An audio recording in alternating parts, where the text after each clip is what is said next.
membawa kami mendekat kepadamu Tuhan. Siang hari ini ya Bapa, biarlah setiap kami yang lapar dan haus akan firman-Mu, kami akan dikenyangkan, kami akan dipuaskan Tuhan. Setiap kami yang rindu akan pribadi-Mu, kami boleh berjumpa dengan Engkau secara pribadi Tuhan. Bahwa setiap kami masuk kepada kedalaman-Mu yang lebih dan lebih lagi. Penuhi setiap kami Tuhan, penuhi setiap kami. Dan cengkeram erat kami dengan Roh Kudus-Mu Tuhan. Kasih-Mu Tuhan membalut hati setiap kami, memenuhi setiap kami ya Bapa. Mari Tuhan Kau melawat setiap kami saat siang hari ini di tempat ini. Tidak ada satupun pribadi yang terlewatkan Tuhan. Semuanya mengalami Tuhan, semuanya dilawat Tuhan, semuanya merasakan cinta-Mu dan kasih-Mu yang begitu besar Bapa. Terima kasih Tuhan. Sucikan, kuduskan ruangan di tempat ini Tuhan. Pada saat firman Tuhan diberitakan, tidak ada satupun kuasa yang bisa mencuri firman ini daripada kami. Siang hari ini kami mau terima, kami mau menyambar semua yang terbaik daripada Engkau Bapa. Hanya di dalam nama Yesus kami mau sambut firman Tuhan. Sama-sama katakan amin. Iya. Beri kemuliaan bagi nama Tuhan, saudara, tepuk tangan. Ya, silakan duduk. Shalom Bapak Ibu Saudara semuanya. Shalom. Ya, apa kabar semuanya? Amazing, nothing missing, nothing broken. Ya, hawa-hawa mudik saudaranya. Loh, saya kaget. Ada dua pemusik di depan ya. Biasanya di belakang saya. Oh, saudara nggak tahu ya kalau tiap minggu saya datang kalau misalnya saya bertugas kita belum mulai doa, masih agak kosong. Ketika jemaat sudah mulai penuh, hati saya berkata, Tuhan Yesus tolong. Ya, saudara, tetapkan di hati saudara bahwa setiap kali Bapak Ibu datang ke tempat ini bukan karena suatu kebetulan. Amin. Saudara datang ke gereja, ke baitnya Tuhan itu bayar harga, betul? Bayar harga saudara. Mungkin hari Minggu, hari yang libur, istirahat, kumpul keluarga gitu ya. Tapi kita pagi-pagi harus bangun, kita harus mempersiapkan diri untuk datang ibadah. Dan saya percaya ketika kita datang beribadah, kita tuh gak hanya mempersiapkan fisik kita, betul? Yang kelihatan. Tapi terlebih kita juga mempersiapkan hati kita. Ya, amin. Kita akan sama-sama belajar firman Tuhan. Kita buka dari Matius pasal 28. Ayat yang pertama sampai dengan ayatnya yang ke-15. Ya. Kita akan baca secara bersama-sama Bapak Ibu seperti biasa. Saya akan mulai baca dari ayatnya yang pertama. Bapak Ibu baca ayat yang kedua secara seterusnya bergantian. Dan ayat yang terakhir, ayat yang ke-15 kita akan baca secara bersama-sama. Perikop ini diberi judul Kebangkitan Yesus. Setelah hari Sabat lewat, menjelang menyingsingnya fajar pada hari pertama minggu itu, pergilah Maria Magdalena dan Maria yang lain menengok kubur itu. Maka terjadilah gempa bumi yang hebat, seseorang mereka turun dari langit dan datang kepada itu dan menggulingkannya, lalu duduk di atasnya. Wajahnya bagaikan kilat dan pakaiannya putih bagaikan salju.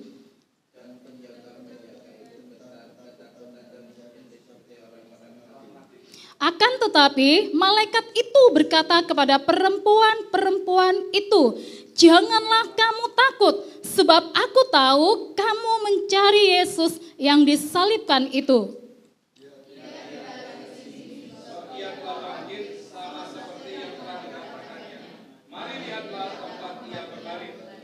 Dan segeralah pergi dan katakanlah kepada murid-muridnya bahwa ia telah bangkit dari antara orang mati. Ia mendahului kamu ke Galilea. Di sana kamu akan melihat dia.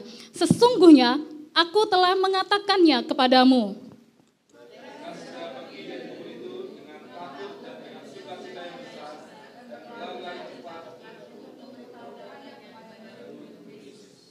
Tiba-tiba Yesus berjumpa dengan mereka dan berkata, salam bagimu. Mereka mendekatinya dan memeluk kakinya serta menyembahnya. Maka kata Yesus kepada mereka, jangan takut, pergi dan katakan kepada saudara-saudaraku, supaya mereka pergi ke Galilea, dan di sana mereka akan dilihat. dusta mahkamah agama. Ketika mereka di tengah jalan, datanglah beberapa orang dari penjaga itu ke kota dan memberitahukan segala yang terjadi itu kepada imam-imam kepala.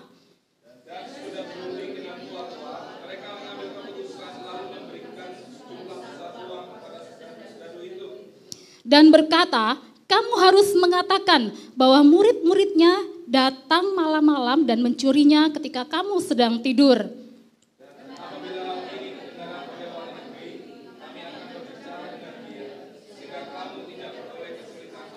Kita baca sama-sama. Mereka menerima uang itu dan berbuat seperti yang dipesankan kepada mereka. Dan cerita ini tersiar di antara orang Yahudi sampai sekarang ini. Bapak, Ibu, Saudara kekasih di dalam Tuhan Yesus Kristus, masih dalam suasana Paskah ya, kebangkitan Yesus. Minggu yang lalu tanggal 31 Maret kita merayakan Paskah. Nah, Saudara kekasih dalam Tuhan Yesus, kita akan belajar sesuatu yang baru dari perikop yang kita baca tadi. Kebangkitan Yesus. Saudara, pada saat Yesus bangkit, orang yang pertama kali datang menjenguk kubur Yesus adalah seorang wanita. Siapa? Maria Magdalena. Dan Tuhan itu berkenan untuk menampakkan diri kepada Maria Magdalena. Tuhan menampakkan diri yang pertama kali kepada Maria Magdalena. Ketika saya merenungkan ayat ini Bapak Ibu ya, bisa aja sebetulnya Maria Magdalena itu meskipun dia orang yang pertama menjenguk Yesus di dalam kubur, tapi bisa aja kan ya, masih ada kemungkinan kan ya, bila Yesus nggak mau menampakkan diri kepada Maria Magdalena, bisa nggak? Bisa ya, ya kan itu haknya Yesus, suka-sukanya Yesus. Yesus mau menampakkan diri kepada siapa. Tapi di sini Maria Magdalena datang yang pertama kali. Dia datang pagi-pagi ke kubur Yesus. Dan saya percaya Maria Magdalena ini orang yang sangat-sangat mencintai Yesus. Mencintai Yesus pada Yesus hidup, terlebih lagi pada Yesus sudah mati dan dikuburkan.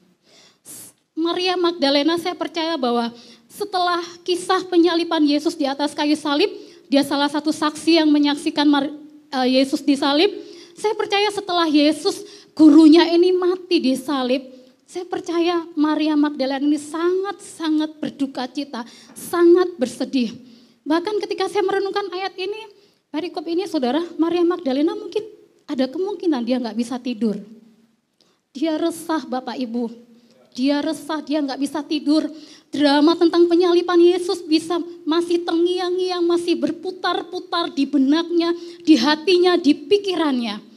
Salibkan dia, salibkan dia. Saya percaya kata-kata seperti ini masih terngiang-ngiang dalam hati dan pikiran seorang Maria Magdalena.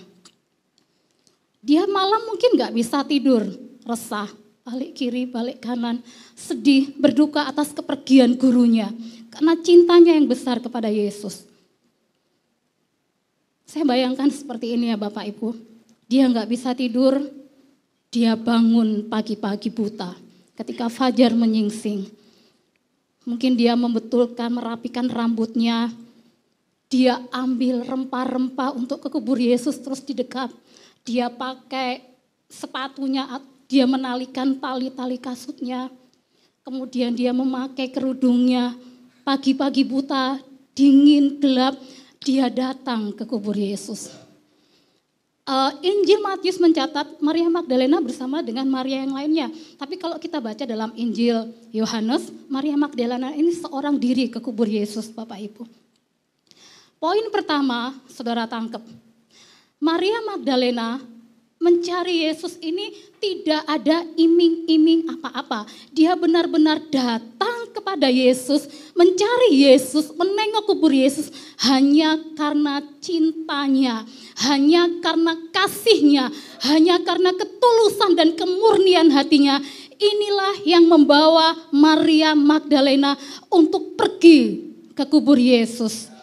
Karena cintanya, kasihnya yang begitu besar.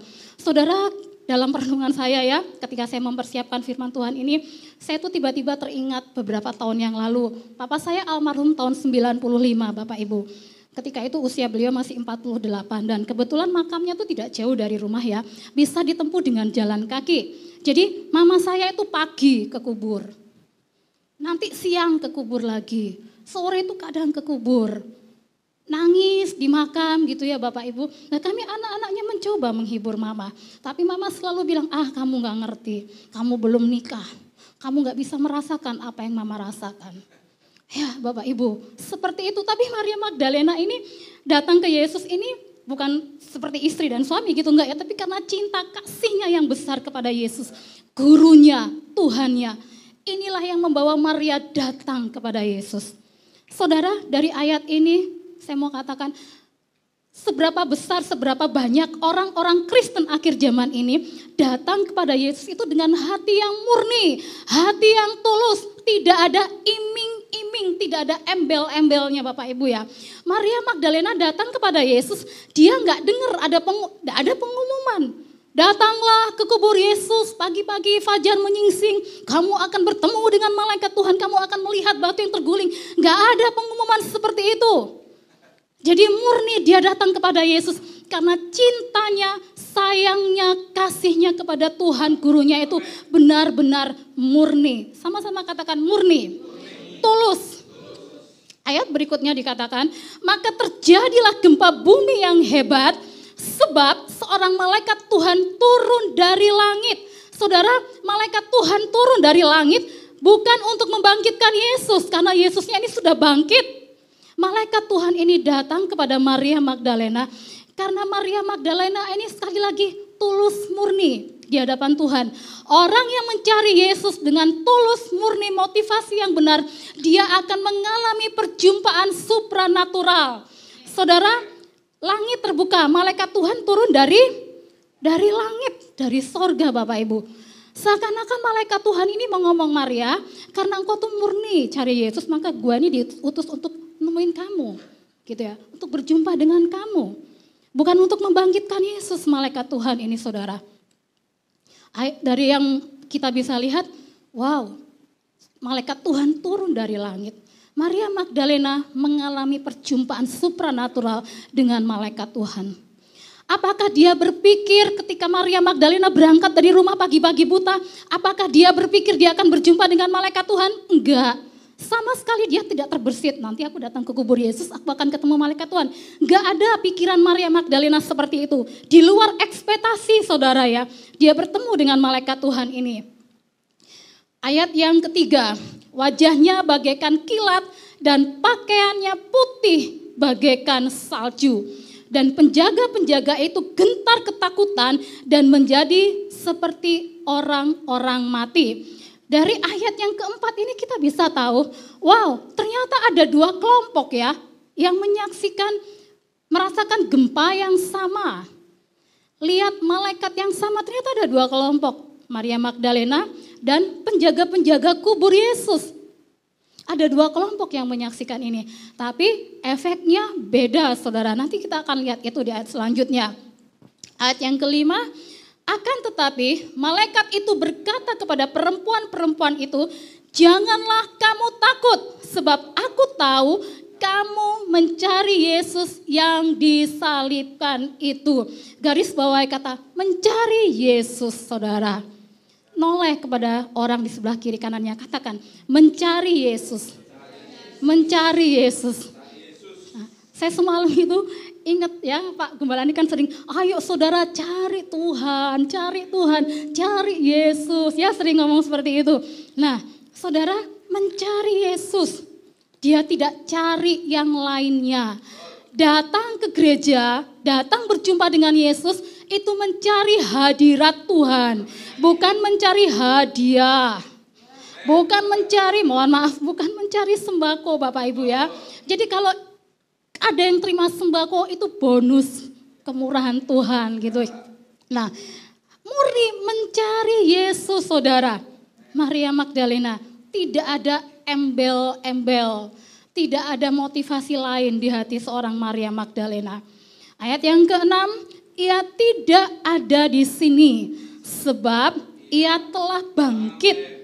Sama seperti yang telah dikatakannya. Mari lihatlah tempat ia berbaring. Dan segeralah pergi dan katakanlah kepada murid-muridnya bahwa ia telah bangkit dari antara orang mati. Segeralah pergi, katakanlah. Biasanya saudara kalau ada kata yang diakhiri dengan lah, itu biasanya kalimat perintah ya. Ambillah, angkatlah, buanglah, letakkanlah dan lain sebagainya seperti itu. Nah, Maria Magdalena pertama, dia bertemu dengan Yesus, dia bawa hatinya yang murni dan tulus. Motivasi benar di hadapan Tuhan dan dia mengalami perjumpaan supranatural. Dan yang ketiga saudara, Maria Magdalena ini menerima mandat agung, menerima pesan yang begitu besar, agung dan mulia. Segeralah pergi dan katakanlah kepada murid-muridnya bahwa ia telah bangkit dari antara orang mati. Ia mendahului kamu ke Galilea, di sana kamu akan melihat dia. Ayat yang ke-9, mereka segera pergi dari kubur itu dengan takut dan dengan, ayat yang ke-9, dan dengan sukacita yang besar dan berlari cepat-cepat.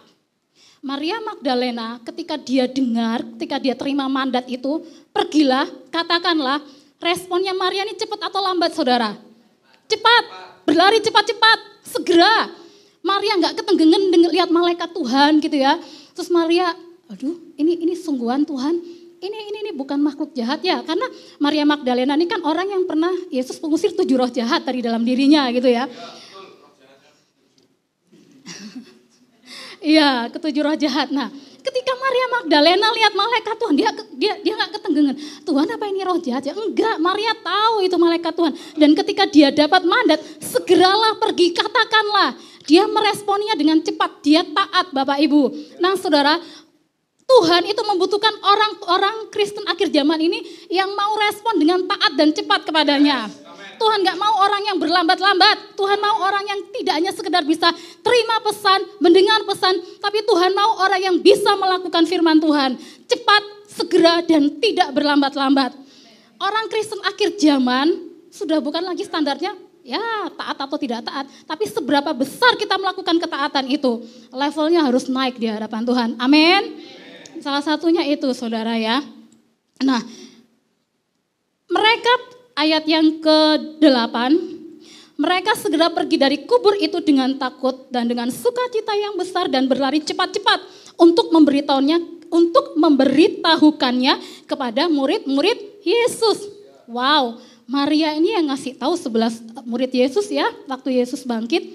Sudah bukan 12 lagi karena Yudas sudah mati Bapak Ibu ya pada saat ini. Nah, ini Maria Magdalena diutus bukan kepada orang banyak, orang lain, tapi diutus kepada murid-murid Yesus. Siapa dia Maria Magdalena Bapak Ibu?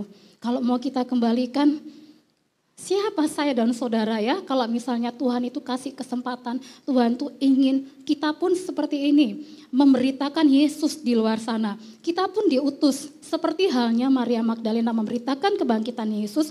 Sesungguhnya saudara dan saya pun itu juga diutus oleh Tuhan. Katakan amin. Saudara dan saya pun diutus oleh Tuhan untuk memberitakan Yesus di luar sana. Untuk memberitakan Yesus yang sudah bangkit dan menang. Ayat yang berikutnya, ayat yang ke-9. Tiba-tiba Yesus berjumpa dengan mereka dan berkata, "Salam bagimu." Tiba-tiba Yesus berjumpa dengan mereka. Saudara, kalau ada kata tiba-tiba, ini sesuatu yang sudah direncanakan atau tidak direncanakan? Tidak direncanakan saudara. Tapi hati Tuhan ini tergerak. Ada anugerah perkenanan Tuhan atas Maria Magdalena. Sama halnya ketika Yesus menjumpai Sakeus, Yesus tuh gak ada rencana mau nginap bermalam di rumah Sakeus. Yesus hanya lewat kok di kota Yeriko saat itu, ya kan? Nah, ini pun tiba-tiba Yesus berjumpa dengan mereka. Saudara, balik lagi dari yang pertama tadi. Maria mencari Yesus, datang kepada Yesus dengan hati yang murni, hati yang tulus. Dia mengalami perjumpaan dengan Tuhan, dengan malaikat Tuhan. Mengalami perjumpaan yang supranatural, sangat-sangat supranatural. Katakan supranatural. Saya senang Bapak Gembala yang bersemangat ya. Dikala semuanya sunyi. Supranatural. Yes, supranatural. Kita ini manusia natural Bapak Ibu. Tapi kalau kita nih Saya pernah dengar hamba Tuhan ngomong gini, memang benar kita manusia yang natural, tapi ayo kita nih harus masuk dalam dimensi supranaturalnya Tuhan, gitu loh. Ya, nah saudara, tiba-tiba Yesus berjumpa dengan mereka. Nah, datang dengan hati murni, ketemu malaikat Tuhan, dapat mandat, dapat pesan yang agung mulia gitu ya saudara. Tiba-tiba Yesus berjumpa dengan mereka. Yesus menampakkan diri saudara.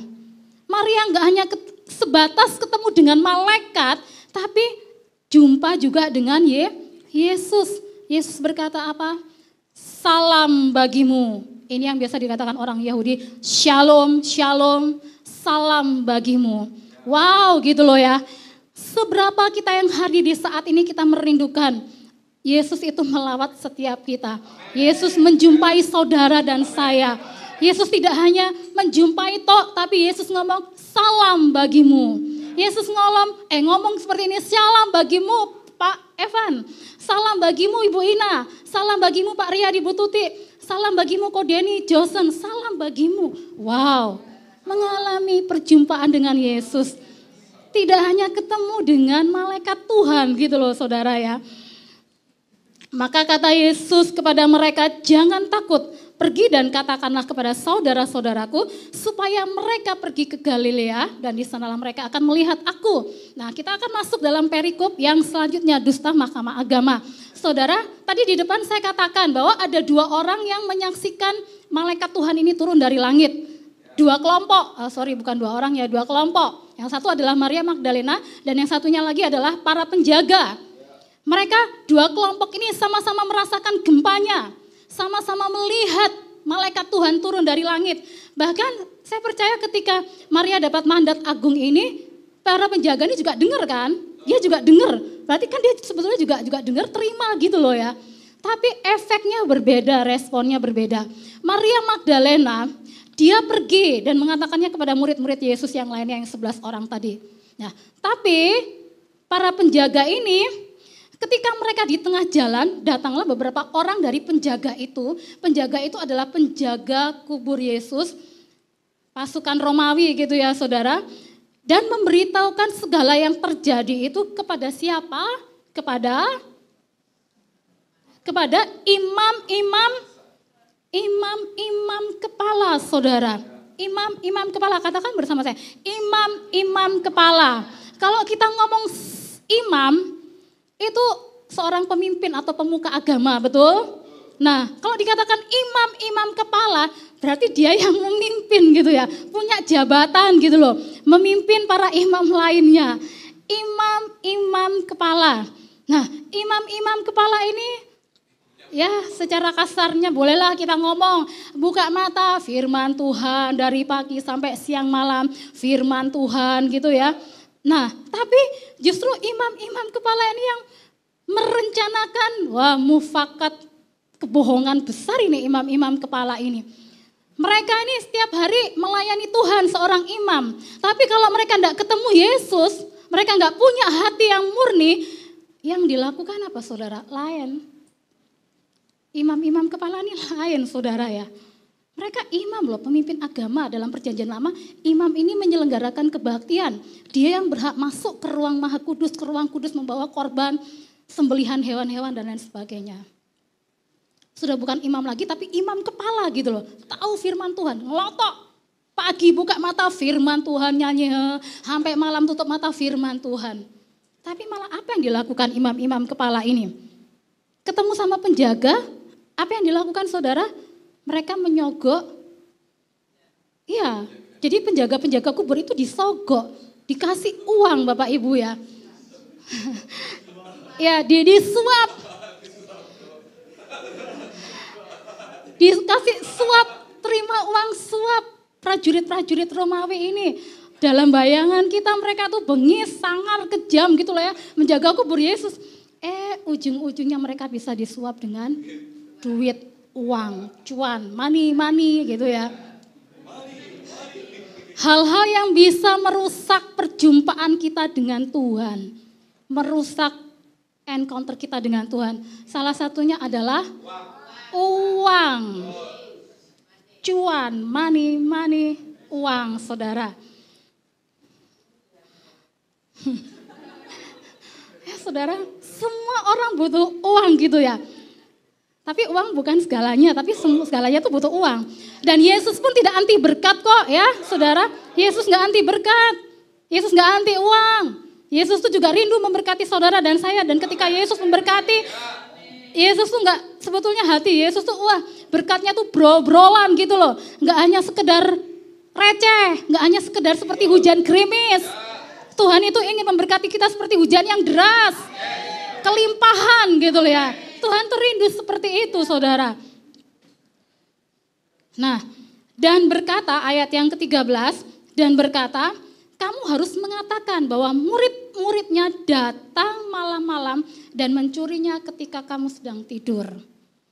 Panggil imam-imam ini panggil para penjaga, mereka disuap uang, dikasih uang. Kemudian imam-imam kepala ini ngomong, kamu jangan cerita kalau Yesus itu bangkit. Kamu cerita, pada saat malam kalian para penjaga itu tertidur bobok manis. Datang murid-murid Yesus inilah yang mencuri mayat Yesus. Wow, yang ngarang cerita bohong ini siapa saudara? Imam-imam kepala. Kenapa? Ya karena mereka gak ketemu Yesus, jabatan doang, jabatan tok gitu loh ya. Sampai ngarang seperti itu. Dan penjaga ininya pun nurut gitu ya. Ayat yang ke-14. Dan apabila hal ini kedengaran oleh wali negeri, kami akan bercerita dengan dia. Sehingga kamu tidak beroleh kesulitan apa-apa. Imam-imam kepala ngomong sama para penjaga ini, tenanglah. Nanti kalau ada orang tanya sama kalian, kami yang akan maju di depan, kami akan pasang badan kepada wali negeri. Kami yang akan bilang, sehingga kamu tidak memperoleh kesulitan apa-apa. Tenang aja, kamu gak akan sulit. Saudara, saya mau tanya, ikut Yesus itu sulit apa enggak? Tidak, kalau kita mau taat, tapi tetap ada kesulitan di depan, betul ya? Ada kesulitan menghadang, gak mulus seperti jalan tol, betul ya? Ikut Yesus itu, apa ya? Bayar harga saudara, betul ya? Kalau saat ini pendeta saudara, gembala sidang saudara berkata di depan, apakah saudara-saudara akan menyangkal Yesus? Jawabannya, tidak. Oh saya yakin, saya pun dari tempat duduk akan jawab, saya tidak akan menyangkal Yesus. Saya tidak akan sangkal Yesus. Oh iya, soalnya ujiannya belum datang saudara. Kemarin saat doa fajar, Pak Pendeta kupas tuntas tentang Petrus yang menyangkal Yesus sebanyak 3 kali. Ya saudara, yang datang tahu ceritanya ya. Ya menyangkal Yesus. Petrus itu siapa? Muridnya Yesus, dia paling vokal. Iya enggak? Nah, wah Petrus ngomong, kasarannya kita ngomongnya gede gitu. Oh Tuhan, biarpun semuanya menyangkal engkau, dia akan tetap mengikut engkau, aku rela mati untuk engkau. Tapi apa buktinya? Orang Jawa bilang jeketek menyangkal Yesus 3 kali. Iya enggak saudara ya? Kalau saat ini kita diperhadapkan pertanyaan yang sama, apakah kamu akan menyangkal Yesus? Tidak. Oh saya pun juga akan teriak, tidak. Tapi nanti dulu. Ujian itu belum datang saudara. Makanya kita harus tetap bangun hati yang murni di hadapan Tuhan. Kita harus tetap pupuk cinta yang tulus murni di hadapan Tuhan. Setiap hari kita tanam, kita pupuk seperti itu ya saudara ya. Nah, ikut Yesus itu ujian, ya ada ujian juga saudara ya, ada ujian juga. Baik itu mungkin saudara yang sebagai jemaat biasa, ataupun mungkin yang setiap minggu melayani di altarnya. Ada ujian juga saudara. Pak Pendeta pun juga mengalami loh hal-hal yang gak enak ketika mengiring Yesus, betul ya Bapak Ibu ya. Saudara sudah banyak dengar kesaksian beliau dari atas mimbar. Cuman kalau misalnya jemaat nih ya, ada masalah mungkin ya, ada pergumulan, atau mungkin mohon maaf, mutung gondok gitu ya. Jemaat gak hadir ke gereja pun gak jadi soal, gak ada yang tahu. Wes Tuhan praise, ya sudah. Tapi kalau misalnya pendeta yang seperti itu, gak ada cerita pendeta harus nongol tiap minggu di gereja saudara. Ya, ada hamba Tuhan ngomong seperti itu. Saudara pernah tanya kepada gembala saudara, jadi pendeta itu gak gampang saudara ya. Apa yang mereka rasakan, mau gak mau mereka tiap minggu tuh harus hadir, nongol di gereja, menyalami Bapak Ibu dan memberi semangat. Semangatnya Felin, semangatnya Chelsea, semangatnya Lisel. Seperti itu. Apapun kita mungkin gak tahu hatinya. ikut Yesus ya seperti itu saudara. Cuma kadang kita orang Kristen itu ya ikut Yesus itu, memang ikut Yesus itu membawa kepada keselamatan, tapi juga tetap ada kesulitan, ada harga yang harus kita bayar. Ada pengorbanan juga dari kita gitu loh ya. Kalau kita mungkin kita merasa salah dengan Tuhan gitu ya, ya sudah kita datang mohon ampun sama Tuhan. Jangan kita semakin menjauh dari hadirat Tuhan. Cepat-cepat kita datang kepada Tuhan, cepat-cepat kita mohon ampun di hadapan Tuhan. Mereka, saya lanjutkan dari ke ayat yang ke-15. Mereka menerima uang itu dan berbuat seperti yang dipesankan kepada mereka. Dan cerita ini tersiar di antara orang Yahudi sampai sekarang ini. Makanya orang Yahudi itu banyak yang gak percaya gitu loh saudara ya. Sampai sekarang ini. Jadi bedanya dua kelompok tadi yang sama-sama melihat malaikat Tuhan turun dari langit. Dua kelompok ini sama-sama merasakan gempa bumi yang sama, melihat malaikat yang sama, terima pesan yang sama, tapi efeknya beda saudara ya. Responnya beda. Yang satu Maria Magdalena, dia menjadi alat di tangan Tuhan untuk memberitakan kebangkitan Yesus.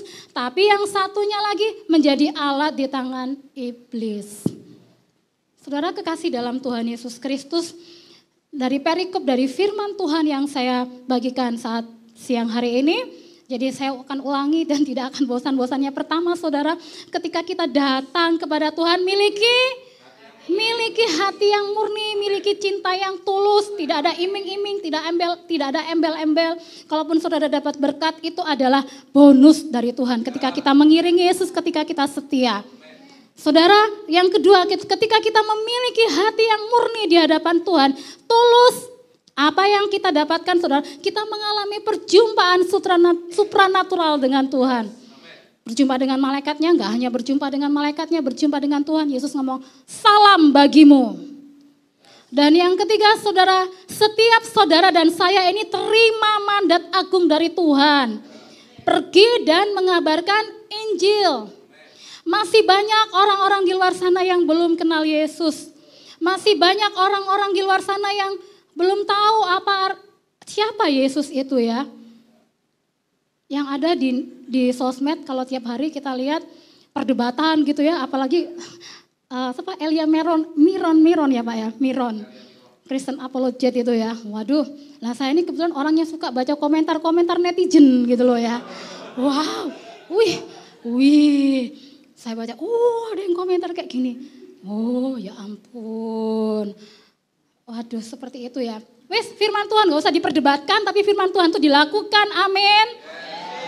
Terima firman Tuhan, jangan hanya sebatas pengetahuan, tapi dilakukan. Kita orang Kristen datang ke gereja, bukan hanya sekedar datang ke gereja, tapi harus menjadi gereja itu sendiri, amin. Gereja bukanlah gedungnya, tembok segi 4. Gereja adalah perkumpulan orang percaya, eklesia. Katakan bersama saya, eklesia. Dari bahasa Yunani ya Pak ya. Ek itu keluar, kaleo itu dipanggil ya. Ek itu keluar, kaleo itu dipanggil. Jadi kita ini orang-orang yang sudah dipanggil dari kegelapan ya Pak Pingan ya. Dipanggil dari kegelapan kepada terang. Seperti itu eklesia. Saya kok tiba-tiba ingat, aku salah sebut saudara ya. Eklesia. Dari kata ek dan kaleo dari bahasa Yunani. Kita datang ke gereja bukan hanya cari hadiah, tapi kita cari hadirat Tuhan. Kita cari hatinya Tuhan. Itu ada satu lagu rohani yang apa tuh, selidiki aku ya Pak ya. Selidiki aku. Aja ngguyu ta Josen. Lihat hatiku, apakah ku sungguh mengasihimu, Yesus. Kau yang maha tahu dan menilai hidupku, tak ada yang tersembunyi bagimu. Amin. Nanti jemaat pulang. Pertama jemaat pulang, kedua Josen akan muring-muring pusing. Ketua PAW-nya akan pusing nanti ya. Nah, seperti itu. Tuhan itu tidak bisa dimanipulasi, saudara. Tuhan gak bisa dimanipulasi. Manusia mungkin berpikir dalam hati, oh saya bisa manipulasi Tuhan, bisa bohongi Tuhan. Tuhan gak bisa dimanipulasi. Kita boleh mungkin di gereja kita melayani Tuhan. Wah, bagi firman, sharing firman Tuhan. Main musik, WL, singer, so what gitu loh. Ya kan? Kalau kita gak lakukan firman gitu loh. Yesus emang, ya Yesus senang sih anak-anaknya melayani Tuhan gitu loh ya. Tapi kalau kita nggak kasarnya ngomong belum tentu hatinya murni gitu ya. Saudara, tapi saya percaya di JKM ini semuanya dimurnikan. Oleh api Roh Kudus. Oleh apinya Tuhan dimurnikan. Seperti itu. Jaga hati saudara. Meskipun saudara mungkin belum melayani, duduk sebagai jemaat. Orang-orang yang sudah dikasih kesempatan melayani sama Tuhan. Ayo kita tetap jaga hati, jaga motivasi kita, jaga kemurnian kita di hadapan Tuhan. Amin. Nah saudara, dan ketika terima mandat agung ini saudaranya, Yesus itu pilih Maria Magdalena untuk mengabarkan kepada para murid-muridnya. Yesus itu tidak pandang bulu. Dalam arti begini saudara, saya mau katakan, Yesus itu ketika mengutus orang, Yesus nggak saring. Catat ya para murid-murid yang gelarnya STH, MTH mungkin ya, catat ya. Saya bilang enggak seperti itu. Tapi kalau yang kebetulan punya gelar STH, MTH pun ya semakin diperlengkapi Tuhan. Tapi Yesus itu lihat hati, betul? Ketika saudara dan saya ini punya hati yang murni dan itu tetap diusahakan, dikejar, saudara dan saya juga qualified. Katakan qualified. Worth it, layak gitu loh ya. Yang melayakkan Yesus. Asalkan kita punya hati yang murni. Amin saudara, Tuhan Yesus memberkati.